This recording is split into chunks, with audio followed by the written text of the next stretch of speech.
Opa, de volta aí, né?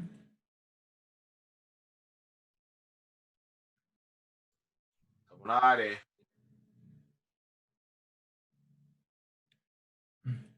Bom, tô passando rápido essa parte com os forçados porque vocês já viram um monte disso, né? Não tô querendo perder muito tempo com ela aí, não. Tem um bocado de coisa ainda aí.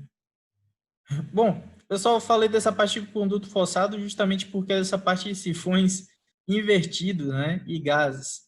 O sifão normal é aquele da figura de baixo ali, ó. Que eu falei para vocês lá, como se fosse aquele a gente puxando gasolina, né? De um ponto para jogar no outro lá por uma mangueira. A gente faz algo naquele sentido ali.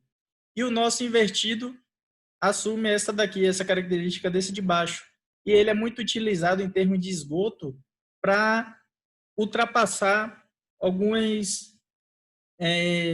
curso de rio, algo nesse caso aí, ó, da figura é como se fosse um rio. Então tem um rio, ele passa por debaixo do leito, né?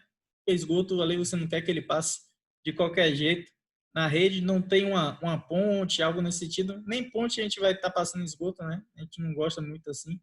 Então, às vezes ele é utilizado, mas também não é sempre não, pessoal. O quanto puder evitar esses sifões aí, é melhor evitar. Naquelas câmeras que tem anteriores, você vai ter a formação de muitos gases, então o operador que vai ali tem que ter cuidado também, porque esses gases, em determinada quantidade ali, ele pode ser nocivo, né, à saúde dessa pessoa, podendo até matar se ele ficar ali de qualquer jeito. Então tem que ter muito cuidado com isso.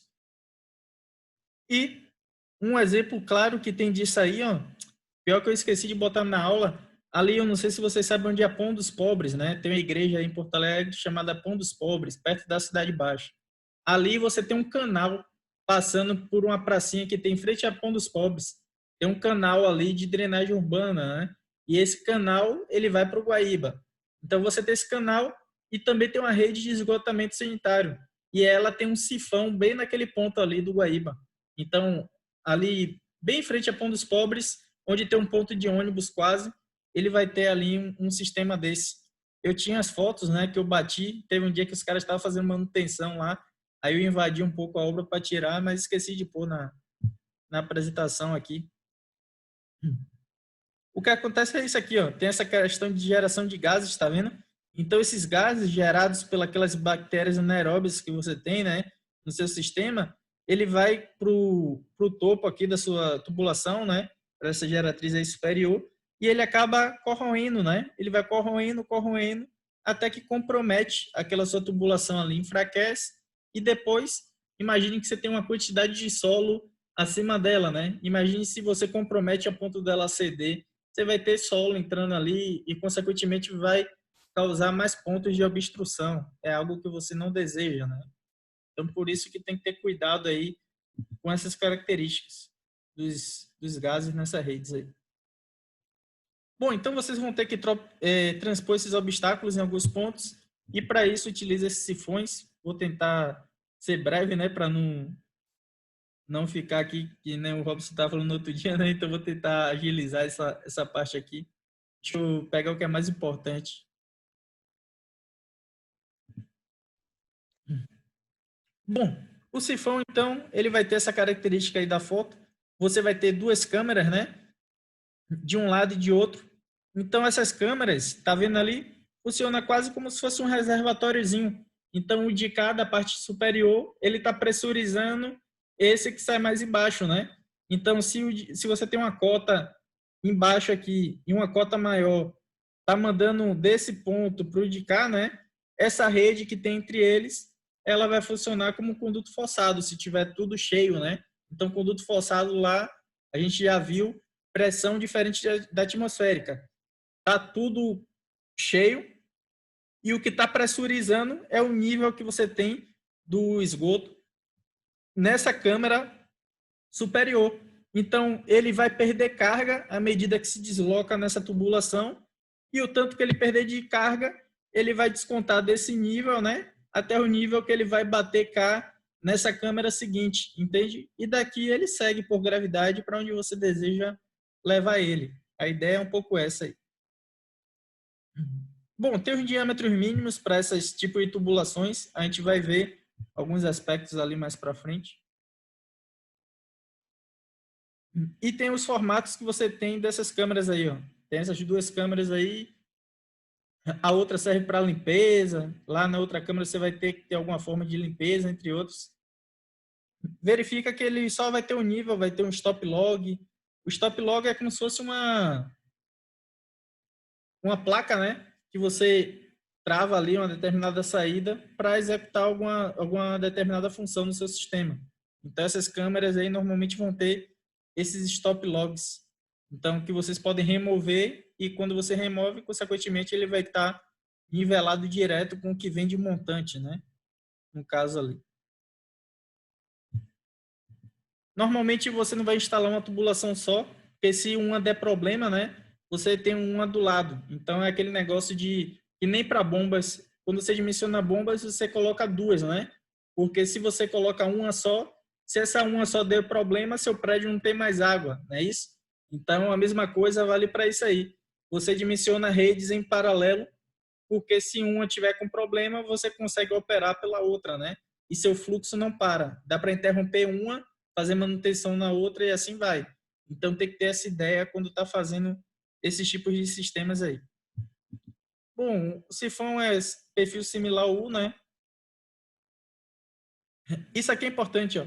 Para o cálculo da perda de carga distribuída, ele recomenda a universal. Então, é algo interessante, né? E a de Razwin recomendar com o C100. Por que o C100, né? Então, o C100 é algo velho, é como se fosse a tubulação velha já. E ele coloca um C baixo, porque isso dá uma perda de carga alta. Esgoto, a gente tem alguns problemas e como ali ele está operando por esses reservatórios aqui, se você dimensionar um pouco errado ali seu sistema, daqui a pouco não vai estar chegando lá onde a gente deseja, né? Com a vazão que a gente deseja, pode causar retorno para um remanso, né? No caso, que a gente não deseja, entre outras coisas aí. Por isso que ele já considera para esse ser velho. Então, para uma rugosidade, assim como se fosse mais rugoso, né? Seu tubo, então ele já considera para uma situação mais crítica, para evitar problemas futuros, né? O coeficiente de Manning, ele bota mais rugosidade, lembra lá que por concreto é 0,013, né? E aqui ele recomenda esse valor aí de 0,015. Então, também como se fosse algo mais antigo aí. Perda de carga localizada, a gente utiliza essa fórmula, aqueles somatórios do Sky, né? Então, vezes V ao quadrado sobre 2G, a gente utilizava ela lá. Hidráulica 1, hidráulica 2, vocês já devem ver, cansar de ver. Fórmula universal, a gente já viu. O da aula anterior era justamente porque cai nessas situações aqui.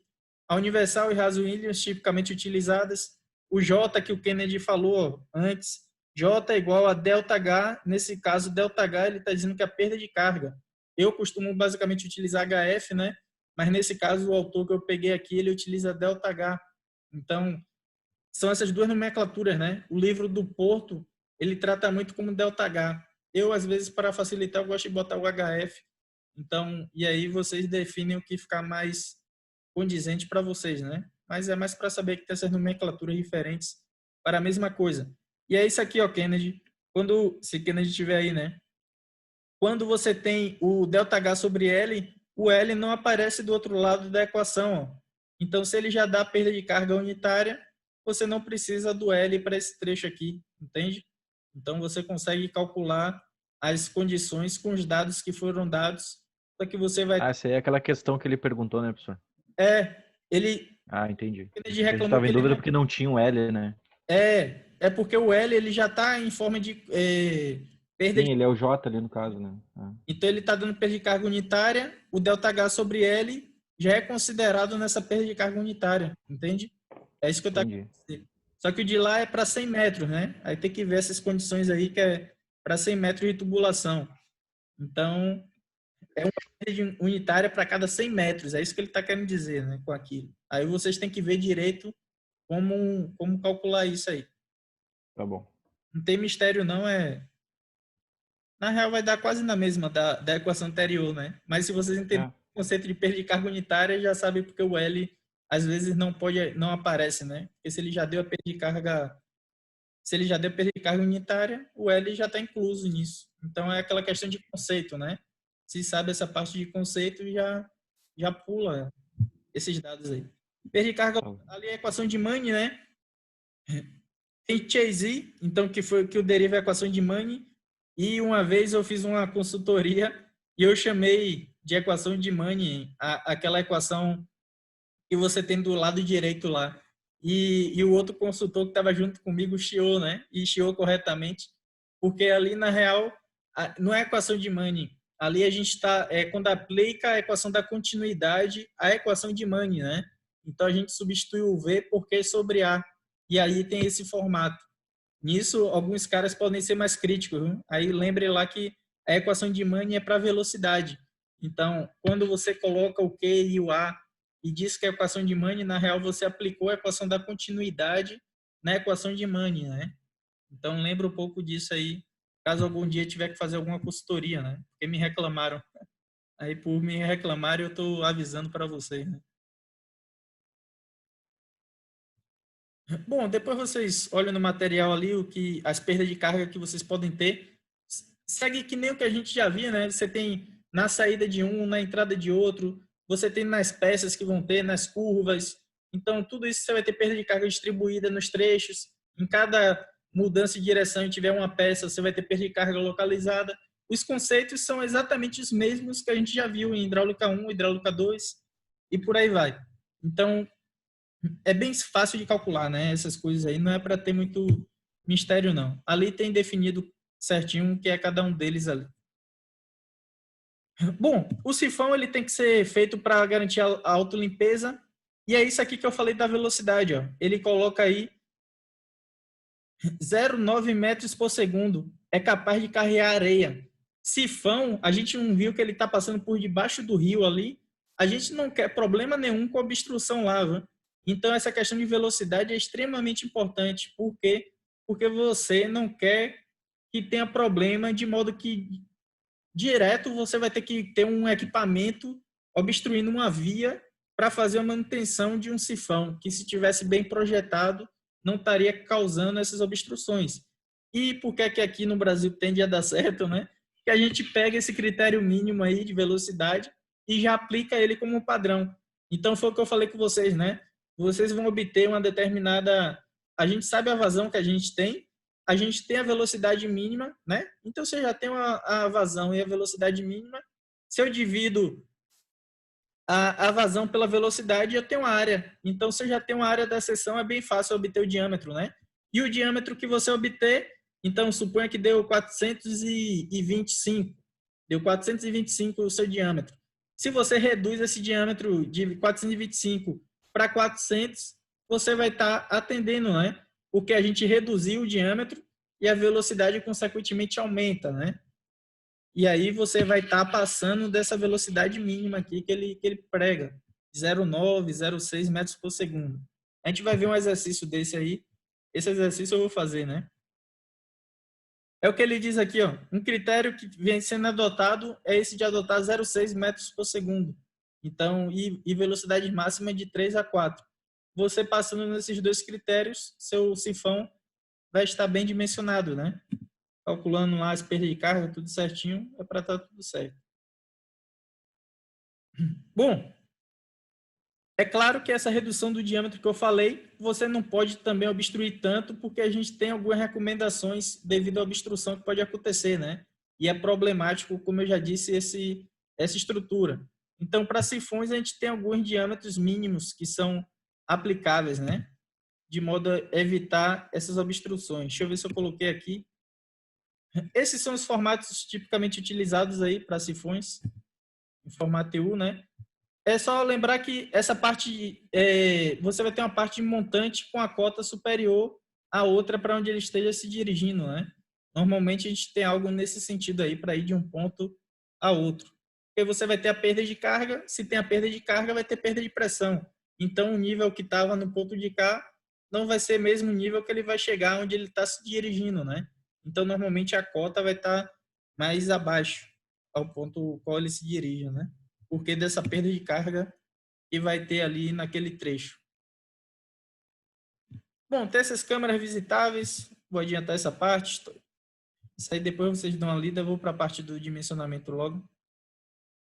Isso aqui eu vou falar porque é importante, né? Eu falei para vocês que tem a geração de gases entre esses sifões. Então imagine que chegou todo o seu esgoto em determinado ponto. Quando ele chegou nessa câmara. Chegou nessa câmara, pode ser uma zona de acúmulo de gases ali, né? Porque fecha tudo, a partir daqui vai funcionar como um conduto forçado. Você vai ter vai reprimir ali, né? Aqueles gases gerados ali, eles vão ficar presos naquele ponto. É o que eu disse, se um operador entra nesse lugar e ele está cheio de gases, pode até matar o cara. Então, nessas câmeras, você vai ter que ter uma fuga para esse gás, de modo que ele não venha a causar problemas ali no seu sistema, né?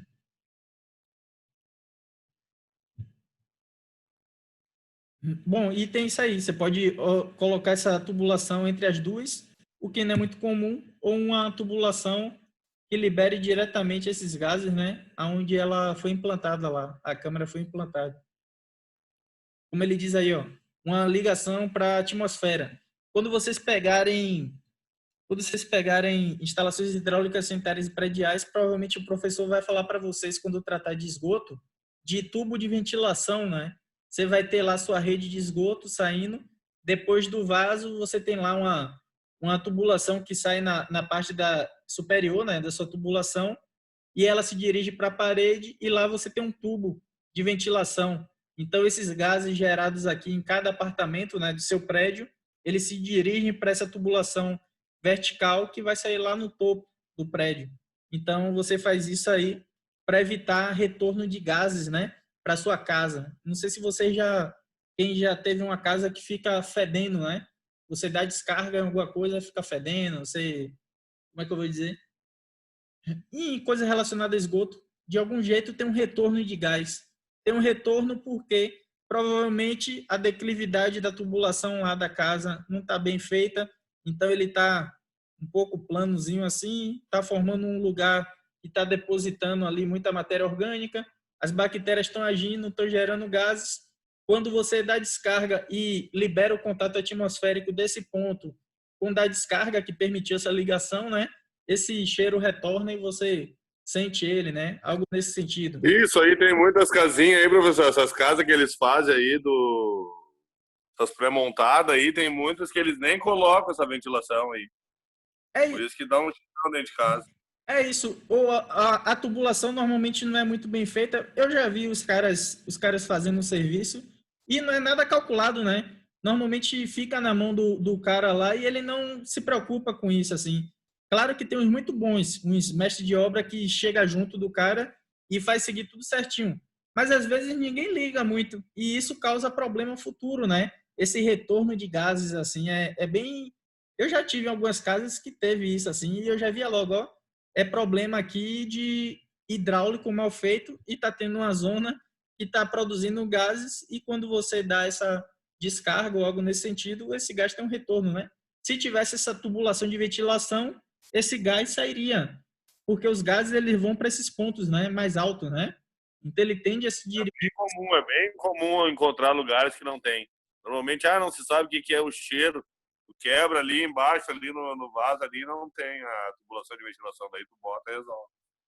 É isso, normalmente tem muito lugar que não tem mesmo. Mas se você perceber, né, a importância é porque só quando vocês conseguirem relacionar tudo que a gente está falando aí, se tem essa declividade ideal que os caras já dimensionaram para esses projetos de esgoto de casa, se tem uma declividade certinha, você já garante aquela autolimpeza da tubulação e você não forma esses lugares com deposição de partículas e que depois vão gerar gases que, quando você usa algum equipamento seu, ele permite essa passagem do gás, né, para a sua tubulação.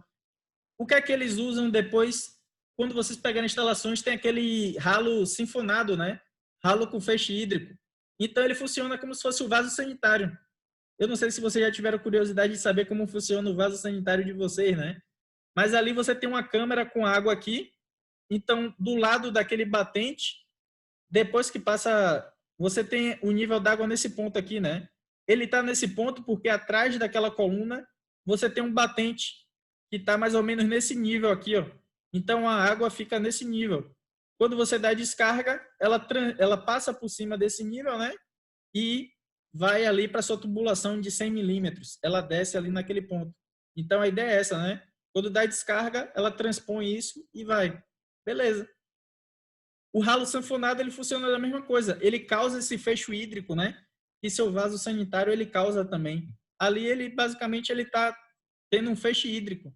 Esse feixe hídrico que impede que os gases da sua rede, eles retornem e toda vez que você vá no banheiro, fique fedendo, né? Justamente porque desse feixe hídrico aqui do vaso. Algo simples, né? Mas bastante importante essa questão. Mas era mais para falar dos gases e essa importância, né, de mencionar para que eles não fiquem ali, porque eles podem causar diversos problemas. E quando é em rede de esgoto e o operador tem que fazer manutenção, se não tiver saída desses gases, pode até matar o cara.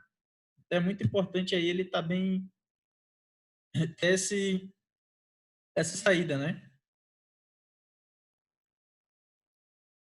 Bom, então para todo que é sistema, vocês podem ter esses extravasores aí. Então, o extravasor basicamente é uma fuga, né? Se der algum problema, ele tem uma saída lá, de modo que vocês possam corrigir a falha ou verificar que está ocorrendo aquela falha para corrigir, né?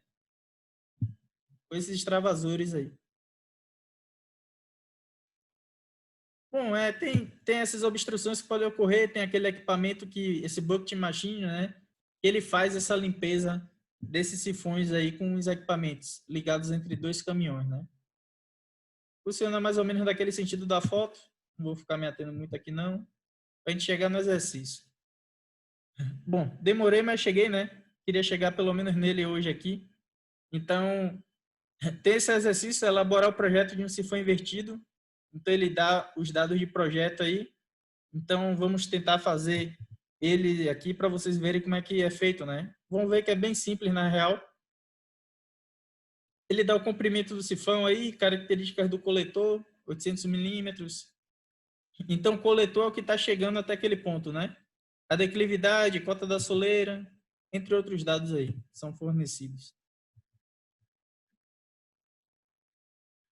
Vou sair daqui, né? Colocar num...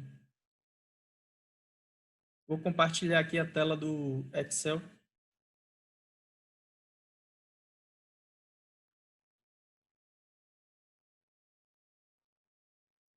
O tempo já está acabando, bem na hora do negócio, né? Faz parte. Rapidinho aqui, pessoal, só vou pegar a questão ali.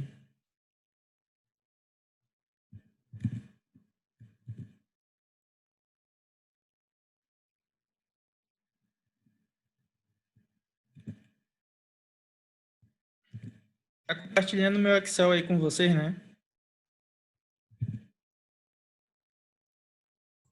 Sim. Beleza, então.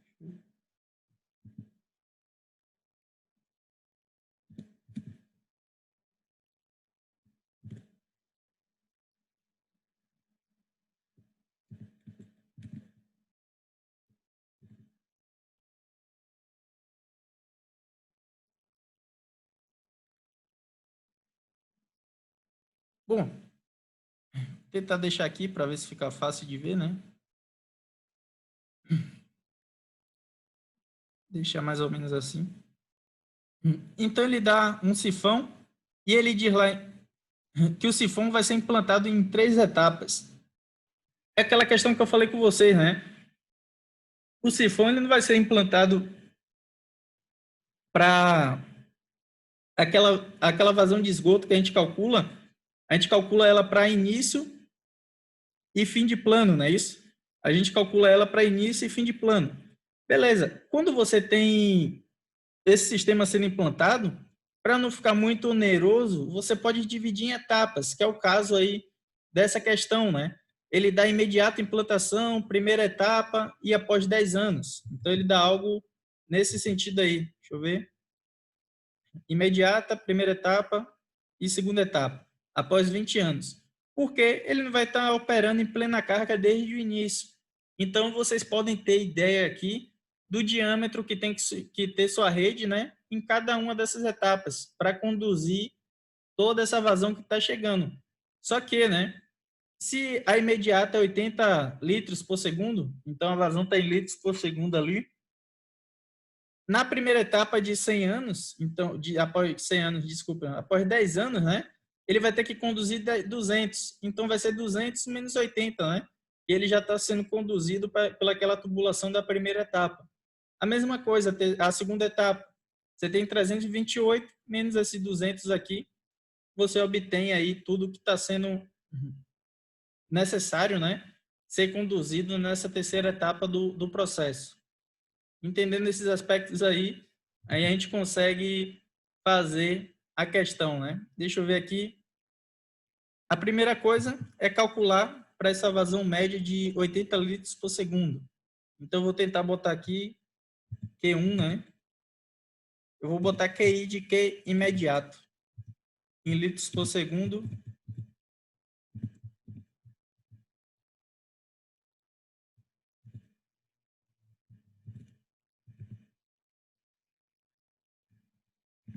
Aí depois eu vou botar Q1 e Q2. Vou colocar cada um deles aqui. Então, daqui 80, 200 e 328. Ok. Beleza, vocês vão ver que é bem simples fazer essa parte aqui, né? Eu tenho uma vazão que precisa ser conduzida de 80 litros por segundo. Bom, como é que eu dimensiono a tubulação? A tubulação você quer saber o diâmetro dela, né? Então, para a gente saber esse diâmetro, o que vocês podem fazer aqui, se a gente tem a vazão, aquele critério mínimo que eu falei para vocês, lembra lá? Eu vou pôr aqui, né? Velocidade mínima de metro por segundo 0,6. A gente tinha essa velocidade e para interceptores a gente tinha 0,9, né? A gente tinha essa variação aí entre 0,6 e 0,9 litros por segundo da sua... 0,6 e 0,9 metros por segundo da velocidade que teria que ter essa tubulação. Beleza. O que é que vocês podem calcular aqui? Ó? Se eu tenho a vazão e eu tenho a velocidade, vocês podem obter facilmente as áreas, né? Então, eu vou botar aqui um AI, um A1,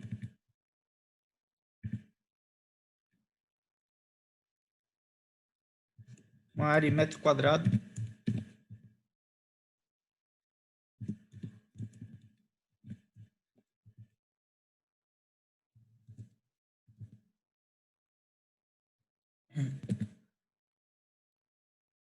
Vou colocar assim essas três áreas aí que a gente pode ter no nosso sistema.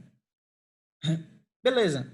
Se eu quero saber para essa velocidade mínima aqui, de 0,6, né?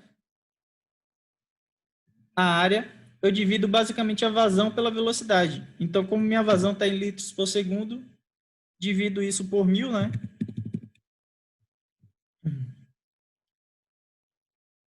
Então, aqui Q é igual a vezes V, A vai ser igual a Q dividido por V, né?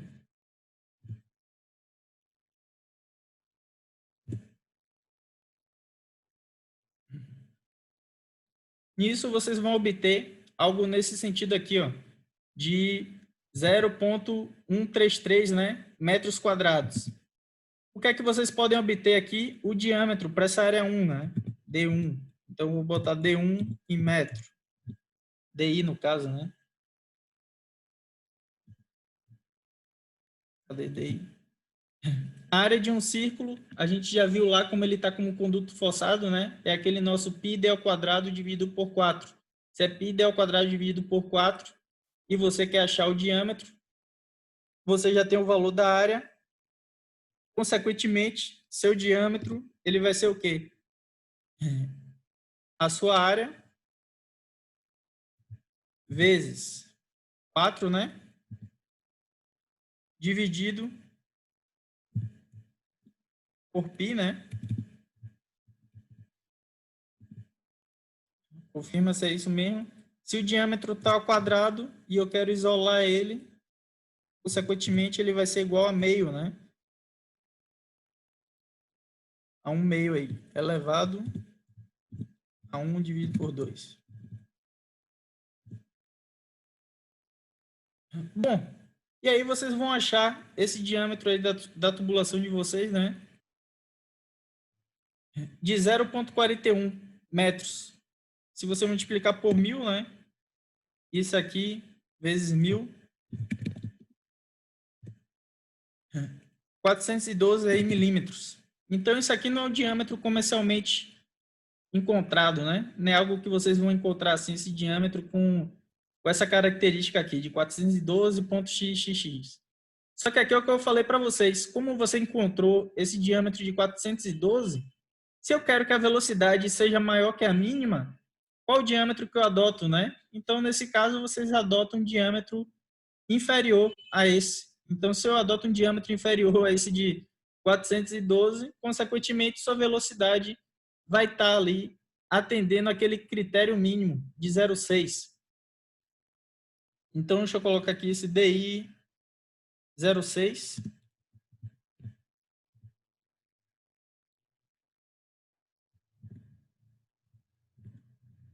E agora eu vou fazer para DI 0,9, né? A gente vai fazer a mesma coisa aí para esse diâmetro de imediata implantação, né? Com aquela velocidade de 0,9 que eu coloquei na apresentação lá em algum momento, que ela pode ser utilizada também. Não é isso? Então, vocês podem adotar as duas aí para fazer, adotando esse diâmetro de 400. Então, cadê? Aqui você tem esse diâmetro de 0,9.